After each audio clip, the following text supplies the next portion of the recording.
सोच रहे थे कि भाई आप प्रत्येक घर से सरकारी नौकरी कैसे दे देंगे, तो उसकी टाइमिंग भी उतनी सही नहीं रही थी। तो ये कह देना कि नहीं इस मुद्दे ने कनेक्ट किया पूरी तरीके से युवाओं को, तो ये भी सही नहीं होगा।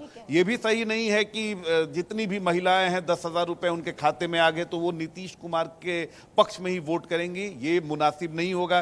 क्योंकि आज भी गांव देहात में अगर आप जाएंगी तो वहां पर जब वोट होती है तो घर के जो बड़े बुजुर्ग होते हैं वही तय करते हैं कि आपको किसे वोट करना है, और महिलाओं को भी ये ताकीद कर दी जाती है कि आपको फलाना पार्टी को ही वोट करना है, फलाना कैंडिडेट को ही वोट करना है। तो भले ही आप कुछ भी रेवड़ी बांट दें, भले ही आप फ्रीबीज किसी को दे दें, ये घर के मुखिया जो हैं, घर के जो पुरुष सदस्य हैं, ये तय करते हैं। तो बिहार में तो हर 20 किलोमीटर के बाद भाषा बदल जाती है, कल्चर बदल जाती है। तो आप ये सारे फैक्टर्स हैं, और यही कारण है कि हम बिल्कुल कह सकते हैं कि नेक टू नेक फाइट हो रही है।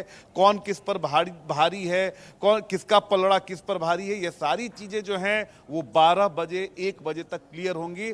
और यही कारण है कि चाहे वो एनडीए है, उसके भी अपने दावे हैं, महागठबंधन के अपने दावे हैं, तेजस्वी यादव के अपने दावे हैं, लेकिन कॉन्फिडेंट कोई नहीं दिख रहा है। चेहरे पर किसी के भी कॉन्फिडेंस उस तरीके से नहीं दिख रहा है जो एक तरफा कॉन्फिडेंस किसी को दिखना चाहिए या फिर दिखाना चाहिए। जी ठीक है, लेकिन रितेश जरा आप ये भी समझाइए। चलिए मैं आपके पास आऊंगी, लेकिन जरा एक बार फिर से अपडेट दर्शकों को दे दे। देखिए अब वीआईपी सीट जिस पर सबकी निगाहें टिकी हुई है, अलीनगर की बात करते हैं, मैथिली ठाकुर अभी आगे चल रही हैं, तारापुर से सम्राट चौधरी आगे चल रहे हैं। और इसी बीच एक और बड़ी खबर का रुख करेंगे। बड़ी खबर, एनडीए महागठबंधन में कांटे की टक्कर रुझानों में, एनडीए और महागठबंधन की कांटे की टक्कर रुझानों में। हम आपको बता रहे हैं 63 सीटों के रुझान आ चुके हैं, 63 सीटों के